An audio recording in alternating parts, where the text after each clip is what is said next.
Alrighty, we're going to go ahead and get started here. Just as a really quick introduction, everybody, thank you for joining us for our meeting today. Elythia McAnarney is from the New Mexico Procurement Technical Assistance Center, and she's going to be talking about cybersecurity, why that's a very important thing for anybody that's looking at government-funded contracts, some things to know, some things to be aware of. Going to be doing a very small training session. After her presentation, there will be time for a simple Q&A session, so she'll be available to answer any questions. This session today will be recorded, and it will be posted for everybody so that you can view it again in case there's anything that you want to make sure of. And when the recording is posted, I'll also send out a follow-up email to everyone with some resources and tools that Elythia sent to us earlier. So be on the lookout for that probably sometime later this evening or tomorrow morning. But Elythia, the floor is yours. Thank you, Dal. I appreciate the introduction. As Dal said, I am from the Procurement Technical Assistance Center. We are funded with by the Defense Logistics Agency and the state of New Mexico. So all our services, just so you're aware, are free. So if you have any questions or anything that comes up that I bring up during this presentation, feel free to contact me and I'd be more than happy to work with you.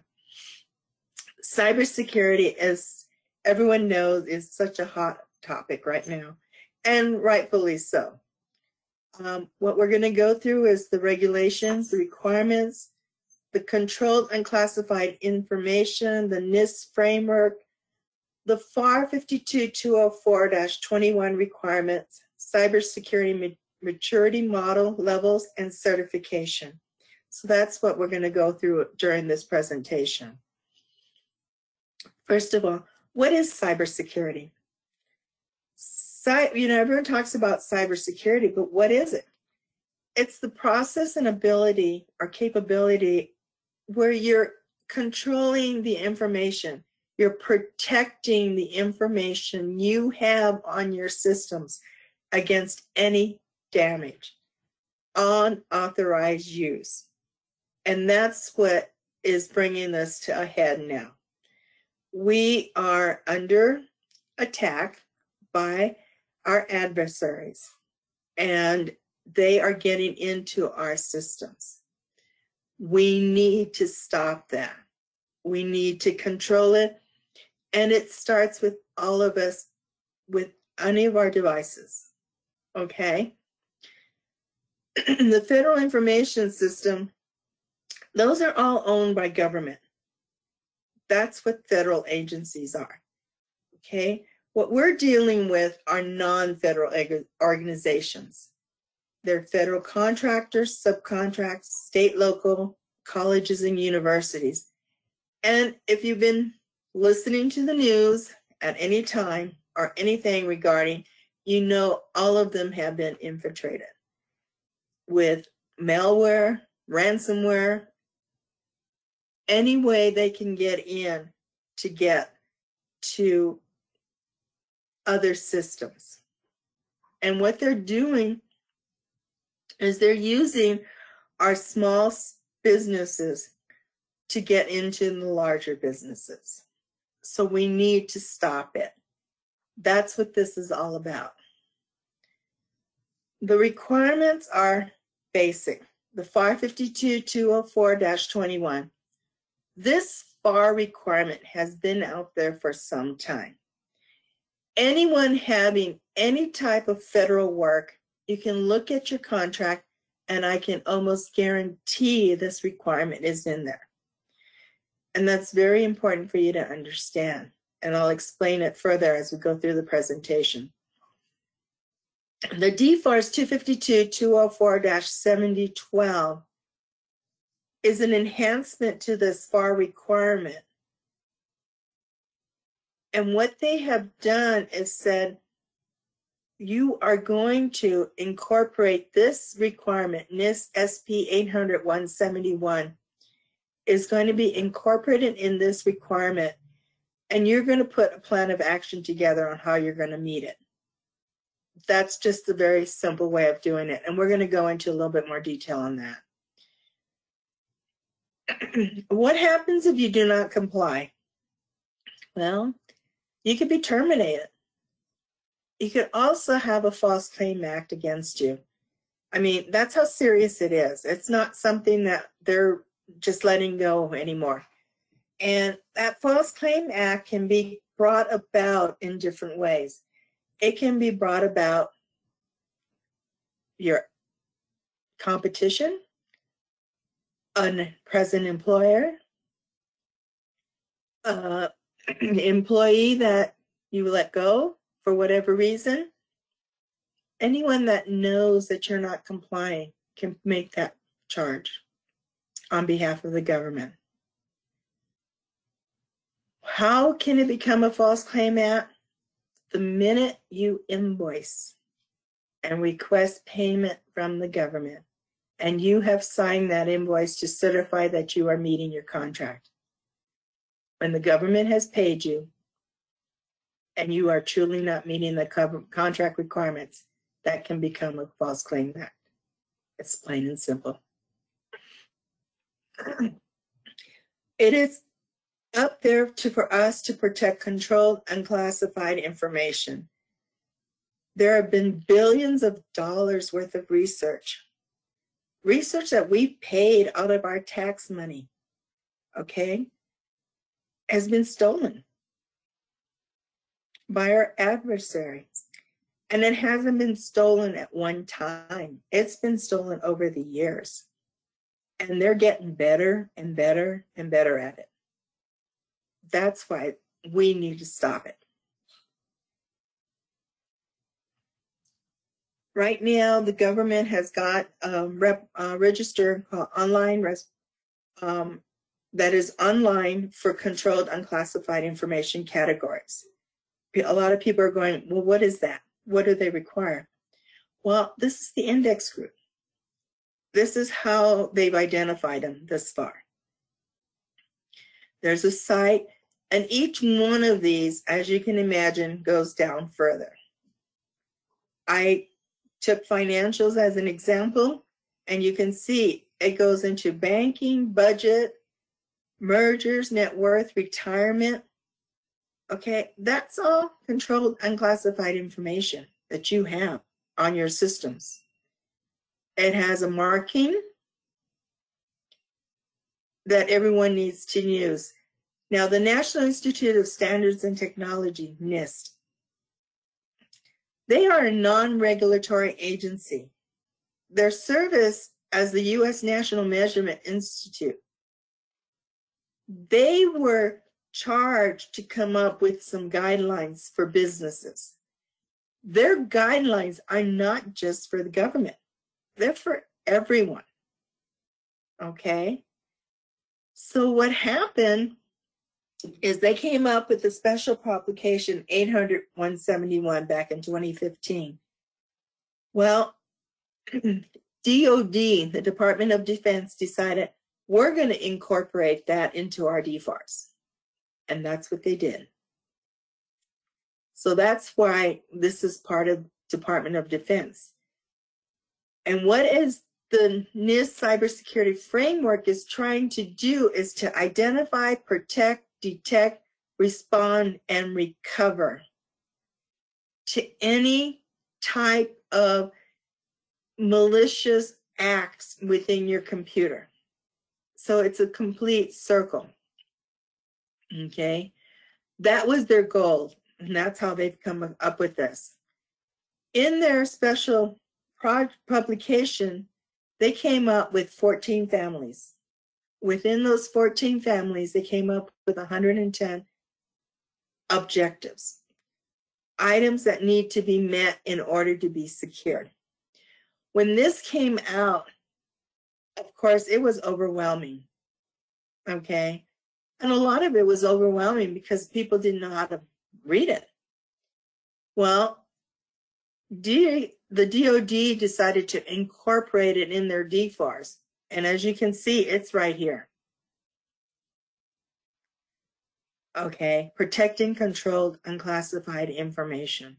You can read it right in the DFARS. What they did is they came up with a process for you to develop a system security plan, conduct an assessment, and produce a plan of actions with milestones, a poem. Okay. This is extremely important to understand. When you put this plan of action together, you need to be realistic. But most important, you need to be honest, not only with yourself, but with the government. What you have met, what you have not met. Because of this poem here, there have been cases in court of companies that stated they had met certain requirements and did not. That's when they became a False Claim Act. And whistleblowers have given them in, turned them in. So those are things to consider when you're putting this.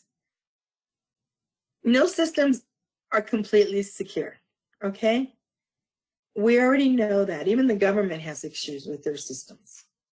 But what's going to be considered adequate is those companies that are following the NIST 800-171, because that describes good practices and that need to be followed. No matter what size company you are, they need to be looked at and followed.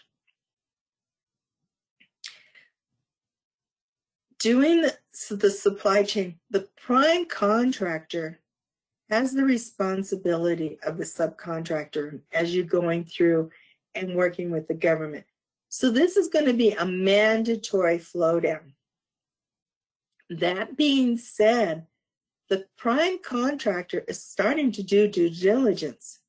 They're going to start looking at your series. Because of this requirement here, prime contractor responsibility, this FAR 42202E2, they're responsible for their subcontractors in the supply chain. That being said, they're taking this extremely serious. What happens if they do not? There could be a breach. They could be terminated, and they could have past performance issues as well as the false claim allegations. And they're not looking for that. So what does that mean to you? They are going to do proper due diligence on all proposed subcontractors. And they're going to have to show the government in their proposal when they're doing their write-up on their subcontractors, and I would suspect it'll be in the cost proposal, that they have done due diligence on their subs. So that means they're going to come to you and start asking questions. So you need to understand that when they start asking these questions about your computer system, it's not because they just want to make sure that you have computers. They want to make sure you're secure and you're doing everything feasible to help secure your systems. When the NIST 800-171 came out, there was 110 requirements. And like I said, those requirements were a little confusing. Nobody really understood what they meant and how they fit in. Well, NIST came up with 800-171A, which brought the full amount to 320 assessment objectives. And everyone's like, oh my gosh, there's so many now. How am I going to meet this? Well, what it did, here's the 14 families. They did not touch those 14 families. What they did is enhance them. They enhanced the explanation of what was covered in those. So they put objectives, they added 210.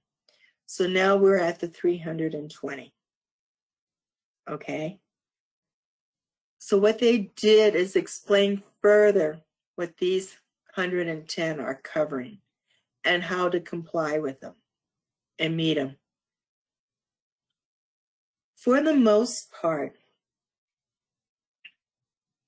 if you have any federal government contracts, the FAR 52204-21, that FAR requirement has 15 items listed.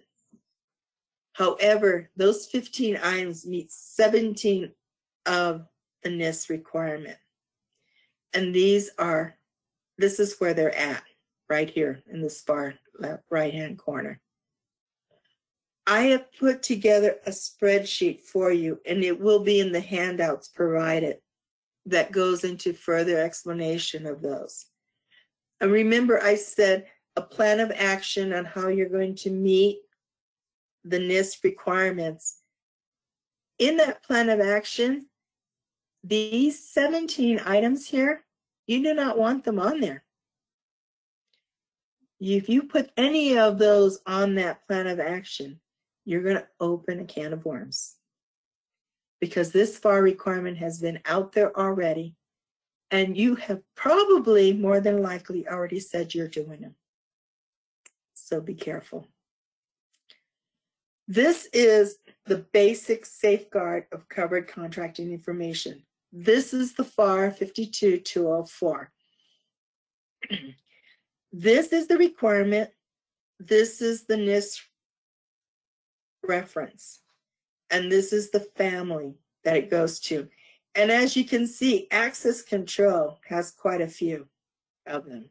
And it was one of the higher numbers in that chart I showed you. And I'm going to go through these in detail, because this is the minimum that you need to meet and you want to meet as a contractor. 52204-21. Limit information system access to unauthorized users. This is the NIST requirement that it meets. And right in here, I put suggestions. Control who can use company computers and who can log on to the company computers. So when you set up your systems, you want to know who's got access, who you're giving access to. And that's passwords, who has your computers, who's using them. And I understand it's probably a little harder right now, but we still have to be careful. Limit information system access, okay? Make sure the employees that have access to different parts of your system really need it. Now, if you're a one-person company, that's different. You're going to have access to everything, maybe 2, 3, okay? But truthfully, do all of you need access to payroll? Do all of you need access to human resources? Those are things to look at. Do all of you need admin rights? If you're not doing something to change the system or add things, then all of you should have access to go in just normal, and that you only have access to the stuff you need for that day, okay, or at that time, or the majority of the time. That's how you limit access. Because if you get an email that is open as an admin, that has full access to all your computer and everything behind it. But if you log in just as an employee and you have limited access, then it blocks it. Those are things to consider. Verify and control limit connections to and use external information. Okay? This is a little harder right now because of people working from home, but still, public internet or networks that do not belong to your company maybe they shouldn't be doing certain work with that. And that needs to be explained to your employees. An open network means anyone can get into it. And it's just asking for trouble. Know what devices people are using. Do they have a tablet, a laptop, or a phone? How are they getting into your system? And this is the NIST requirement that has that information.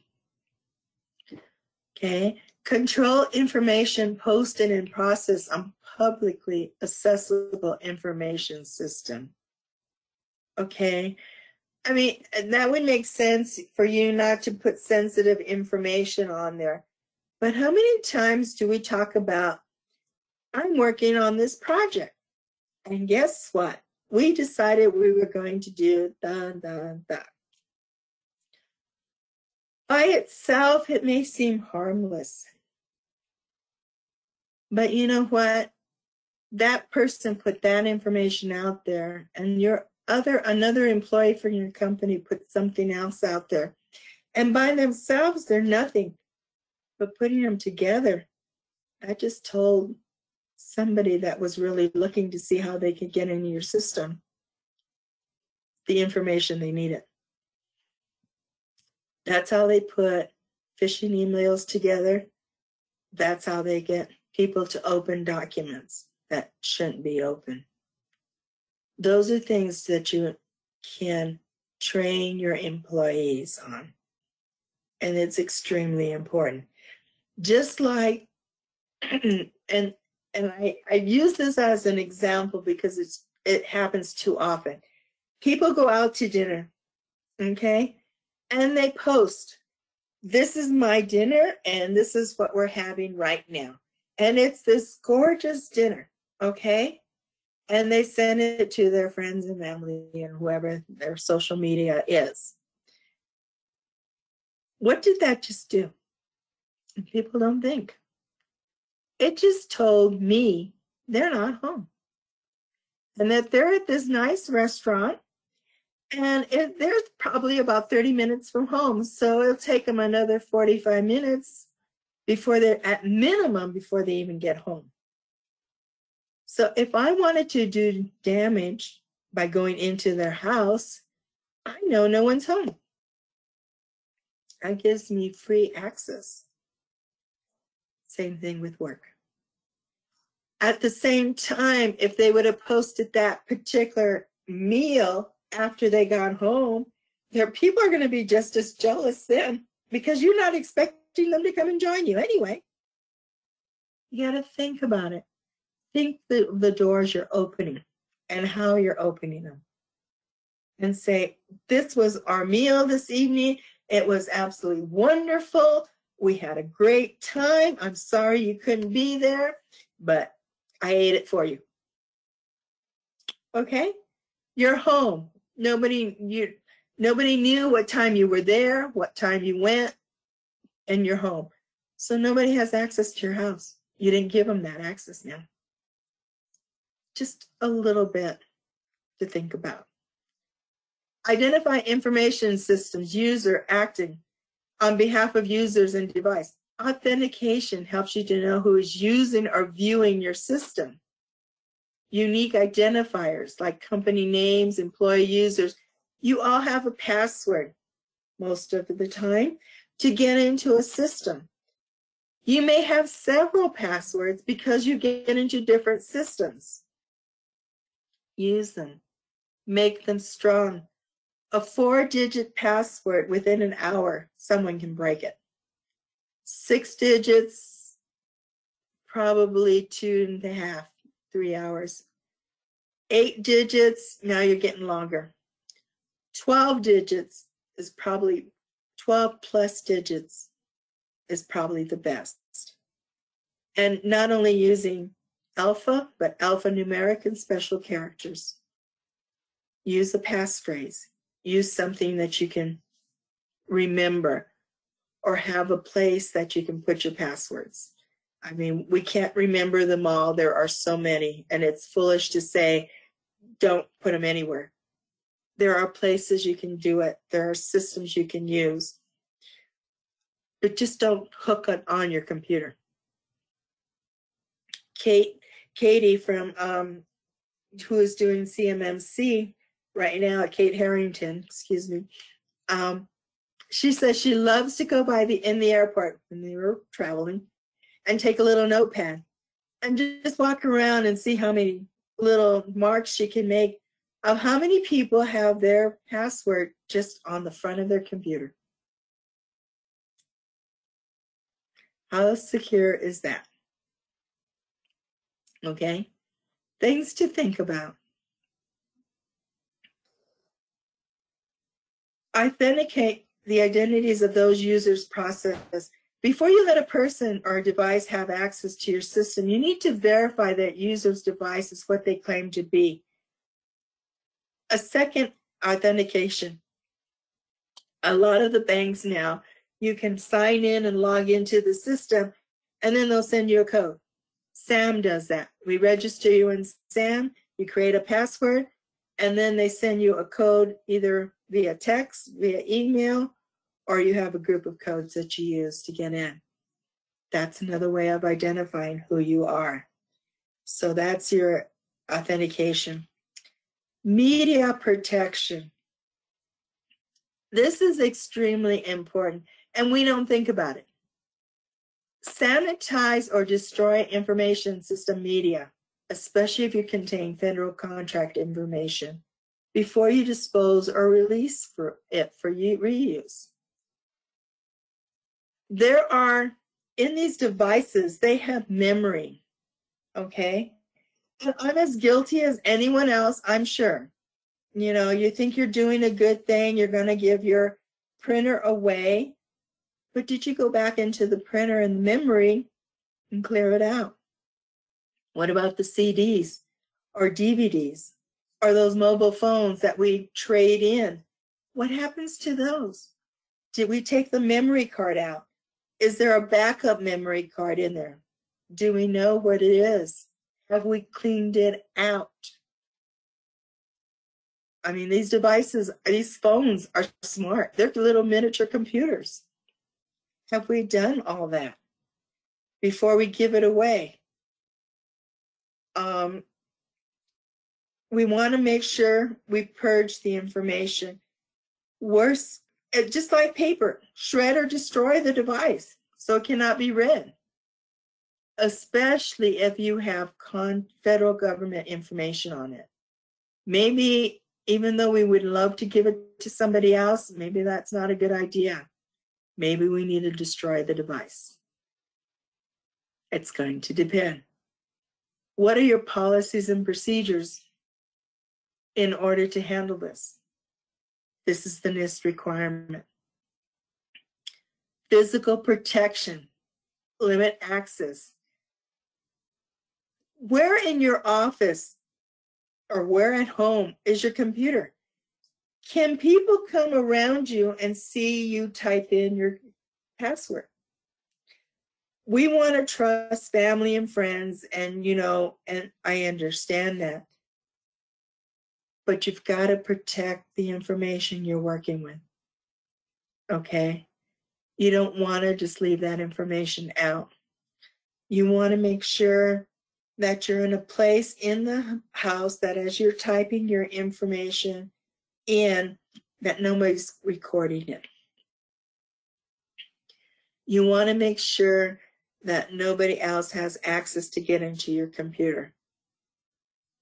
If you're using your computer for personal and business, see if you can compartmentalize it. Separate the two on your computer. There's ways to do it. I don't know personally, but I know there are ways, okay? This is the requirement for NIST. Escort visitors and monitor visitors' activity. Okay. At work, at the office, we would hope you would have a sign-in log that shows what time somebody came in and out and had visitor badges. At home, it's a little different. But at the same time, you want to know where your visitors are going. They may be your family, it may be your friends, but this is your work computer. This is your work that processes federal information. You want to protect it.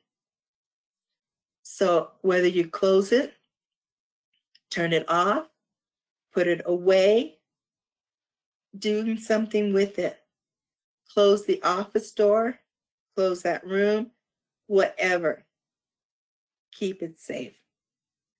It's still your responsibility, no matter where you're at. Maintain audit logs of physical access. That's the sign-in sheet and stuff. Right now, I cannot answer this question, but I am working on it. How do we protect our devices on a home base with working from home? There is a lot coming out on that right now, and I need to understand it better. Maybe you have a better way of understanding how your employees are working, what devices they're using, and what do you have control over them? Are they sharing their devices? Are they work devices? Whatever. You need to understand. And that's the NIST there. Basically, we want to make sure we have control of the access, physical access device. That's protecting here. Locks, badges, key cards, strong protection. You want to make sure that only the people that need to get in on that system are in that system. System and communication protection. Monitor, control, and protect organization community. Just as your office and plant has fences and locks, you want your computer to be locked. If you walk away from your computer, you want a screensaver to come up, or you want it to shut down, or you want it to do something, okay? You do not want to leave it open. Some of you live at home alone. Some of you have kids. Some of you have a spouse. Some of you have significant others. Some of you have other people living with you. You want your screen to close when you walk away because you were distracted, okay? And there are companies that use firewalls and protections on their computers. So that's what this is about. Oops. Public access. This is just to ensure that you don't leave your computer just laying around someplace. Okay? If you have to correct information, make sure if you get notification that software has to be updated, that you update that software as it should be when it's required. And if that means getting in touch with the owner or whoever has responsibility for updating your computers to make sure it's legitimate, then so be it. But you need to keep your software updated. They update software because they try to keep things as safe as possible. Okay? Those are things you and I can't do because we don't know about them. But if they find a problem or a weakness in the software, they usually try to fix it as soon as possible. So those are things to keep in mind. Provide protection from malicious code. You want to be as careful as you can with not opening an email or getting a thumb drive and sticking it in the computer without knowing where it came from. They've done tests where they left thumb drives around the college, and still 40% of them still got put in a computer before taking it back to IT or whatever department just to see what was on that thumb drive. And it blocked them. Okay? Those little items like that can be handled by training. You want to stop that by using anti-malware tools. Okay? That's one way of doing it. Understanding. But really, and I'm going to say this, your employees are your front line. They need to be taught. They need to understand how important they are to your business, to you and the company and their job. Because if you get ransomed or if you get blocked, they may not be working. A lot of people can't afford that. Perform periodic scans on your company equipment, your anti-malware software. Sometimes that can be done in the background. Sometimes it just needs to be done maybe at night. Maybe one night you tell everyone, leave your computers on, and this is going to process. Okay? But that's something you need to do it in your policies and procedures. How is this going to be handled?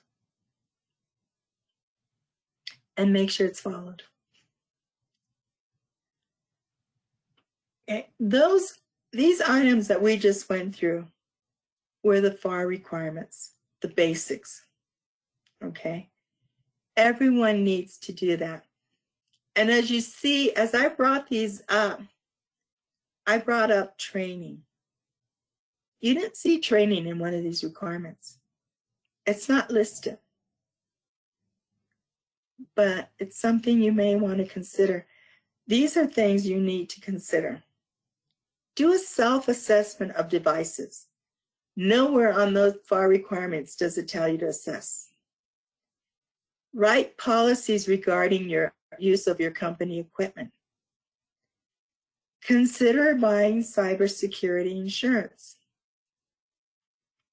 If you do that, see how much it is and see what they do, what they provide. Okay? Because if there is a breach, and depending on the size of your company and what you have to give out notifications, you have to send out emails, you have to send out letters, you have to notify different people.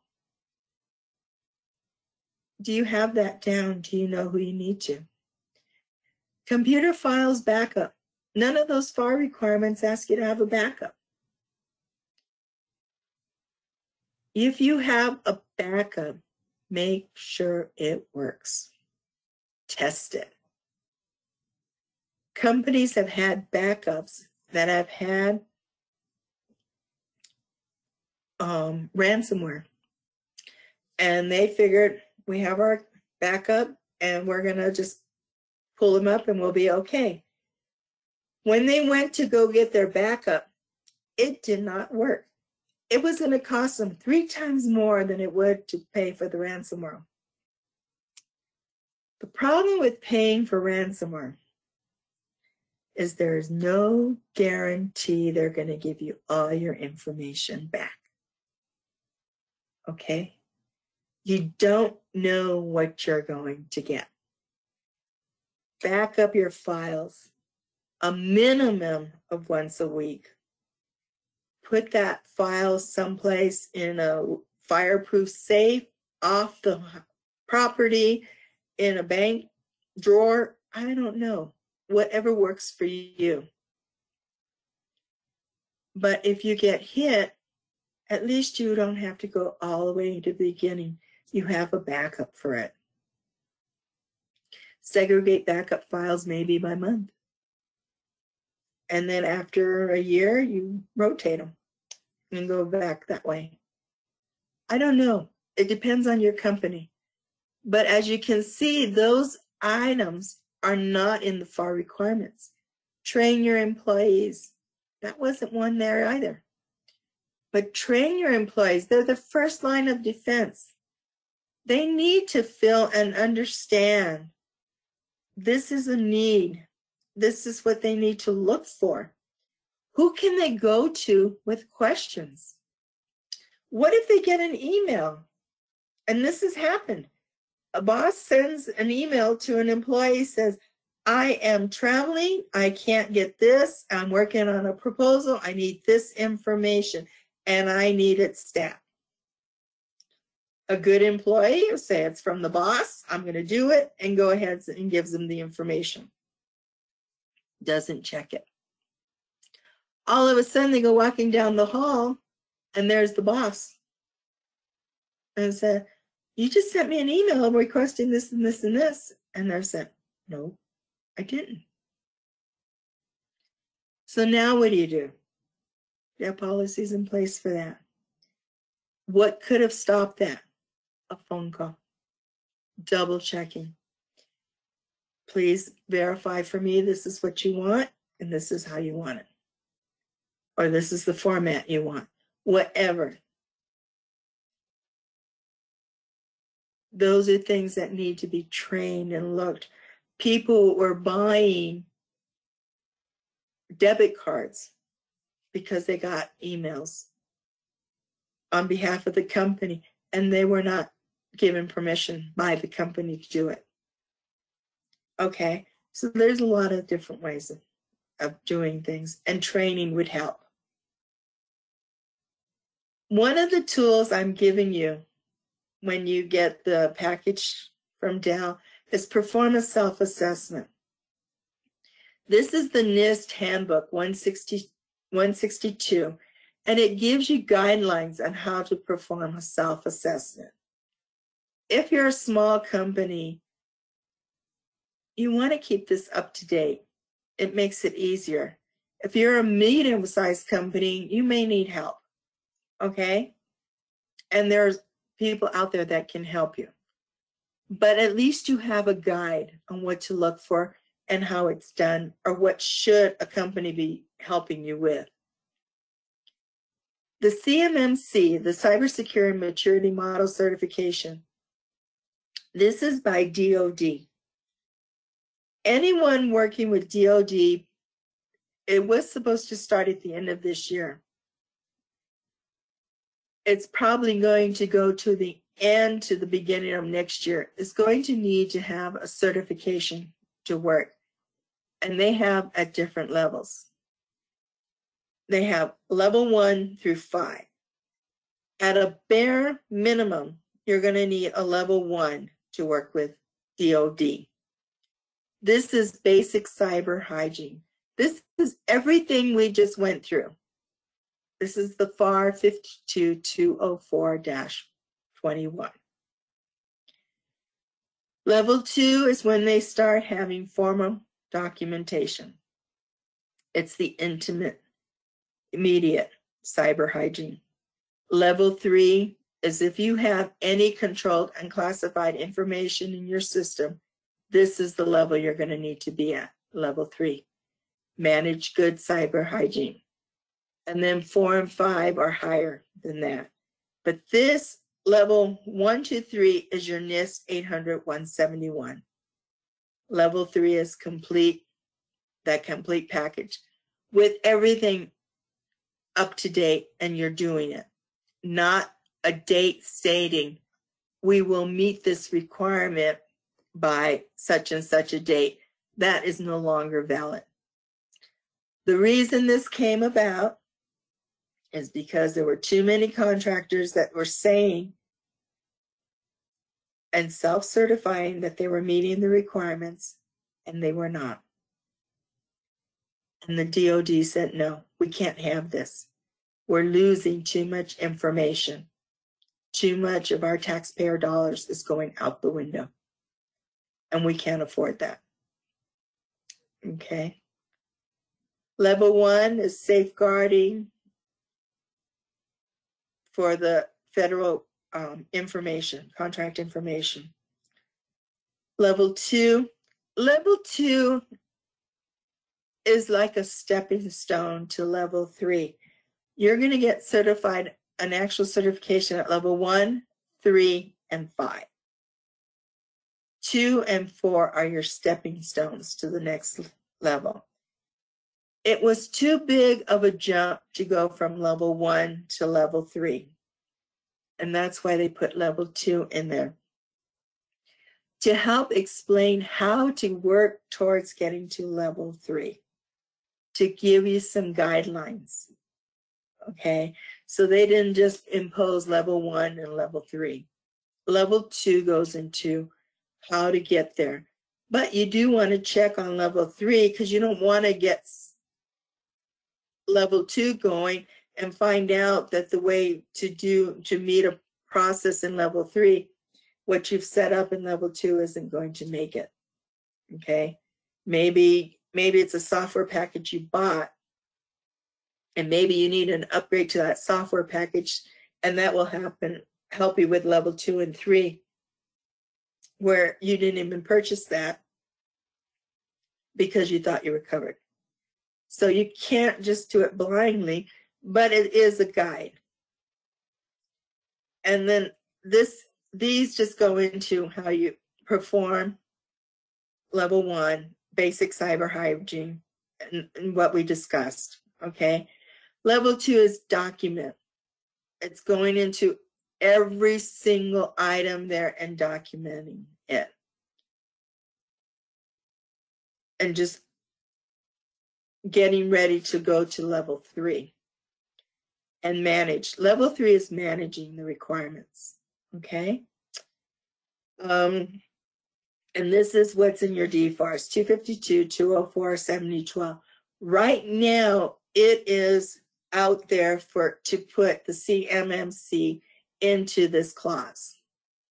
Once they do that, you will be required to have a certification to work with DoD.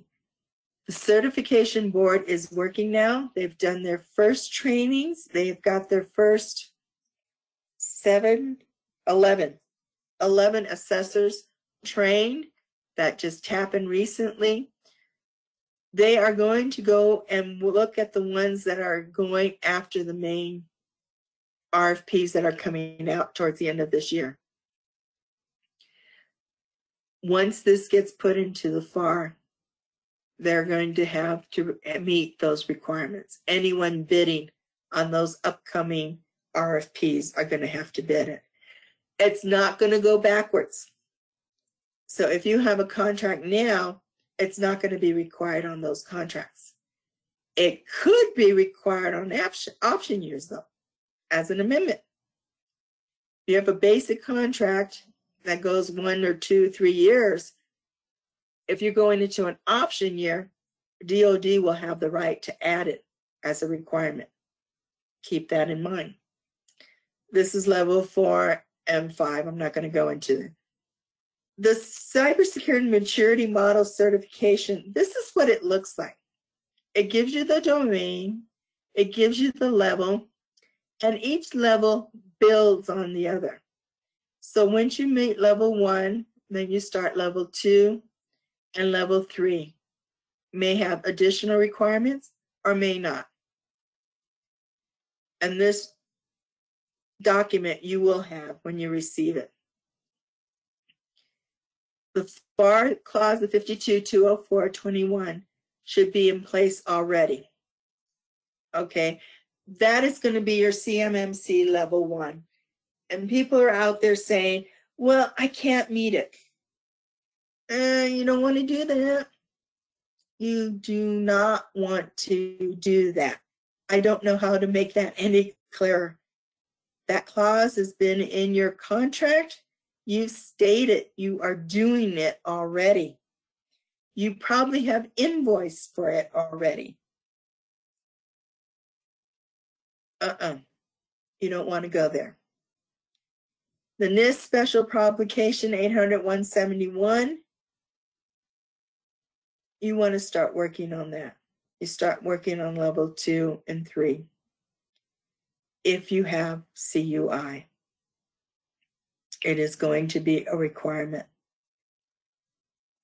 Now, just because those are out there doesn't mean you start with a blank piece of paper. Okay? What I have done, and I don't think I have it, I've given you a list of links that help you right here with clauses and how to meet them. But I've also given you the attachment for the self-assessment handbook, a cybersecurity template. I have marked a template for you, and I've color-coded for level 1, 2, and 3. I have also given you a worksheet that shows you level 1, 2, and 3. In that worksheet, there are tabs that show for level 1, how to go after it, level 2, and level 3. And they build on. So you have someplace to start with, and you're not starting with a blank piece of paper. If I can help you, or anyone on the team can help you, please let us know. We need our small businesses. You are the backbone to this country, so we can't deal without you. Don't just throw up your hands and say, I can't do this, I'm not going to. You are innovators. You have information, services, products that are needed, and we need you. So we're doing everything we can to help you move forward. One of the things I want to show you on here, this here gives a lot of, these sites here give a lot of information on how to meet these requirements and move forward. One of this one here, Project Spectrum, this website here, Project Spectrum has been given a grant by DoD to help small businesses meet these requirements. You can go on that site and they have trainings, specific trainings on how to meet them, how to get your firewalls, how to do that. But they also have a team of technical people that can answer those questions for you with the type of system you have. I can share this information. I can share the requirements. I cannot tell you what firewall to use on your specific system because I do not know. That group of people do. There are others out there, but their services are free. Use them. Go ahead and click on them. They request you to register on their site. It's for free. Once you register, they have trainings on how to help train your employees, how to teach them about emails, which ones to open, which ones to question, attachments, your computer systems. All that is available to you for free. Go ahead and use it. Whether you're going after a certification for DoD or just finding about your security for your computers, they are there. SBIR, STTRs, those requirements are going to be in there as well for security. We do not want your technology to get out of our country. We want to keep it safe. So we're not trying to be hard. We're not trying to make it difficult. We're trying to make it safer to keep our technology, our hard-earned dollars here in the United States. I put this together, and these are presentations that I've used. I've gone to different seminars. This is my information on contacting me. I would show you the, let me see if I can stop sharing here for a minute. what I would like to do is show you how to work those. And when we're together, I can show you how to interrelate those. But what I would do is put those documents that I have given to you side by side. Put the NIST 800-171. Put the template together and double check them, work them together, and see how you can work off each other. There's a draft plan on how to do it. Do you need to use that one particular? No, it's a sample. Use what works for you. And I hope this is helpful. And if there's any questions I can answer, please let me know. Thanks for the presentation, Elythia. If anyone has any questions for Elythia, please go ahead and you can unmute yourself and ask the questions now.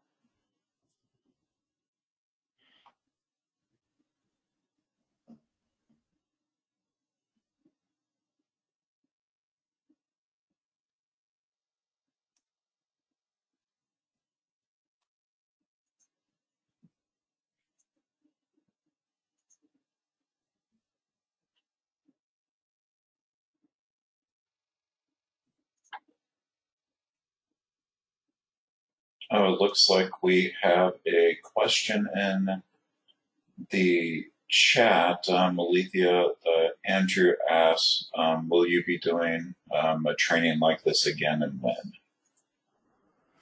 As a matter of fact, yes, and I'm doing it on the 22nd for West in Rio Rancho. Okay. And then also, Andrew, this session has been recorded, so it'll go up on YouTube later, and I will send out a link to everybody when that is ready and available for viewing.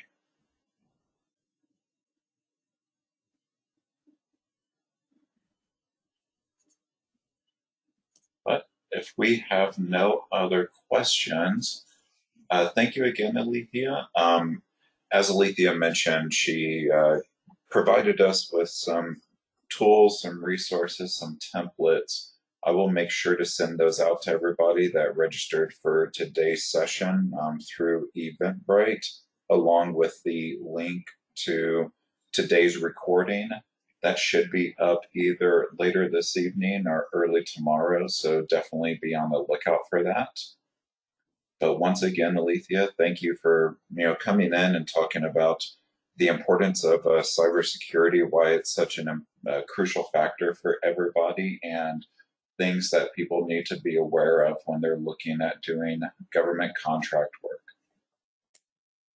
You're welcome. And if anyone needs help in working those attachments, let me know. I'd be more than happy to. It's just hard with the webinar. Yeah, and when I send out the follow-up, Elythia will be CC'd on the email. Everybody will be BCC'd. So then you will have Elethia's contact information. And as she just mentioned, definitely if you run into any issues, want to find out more about the process, need to receive some assistance with working through those, you can definitely contact her. But thank everyone again for joining us today, and be on the lookout for that email. Thank you again, Elythia, and we hope that this was informative and useful for all of our attendees.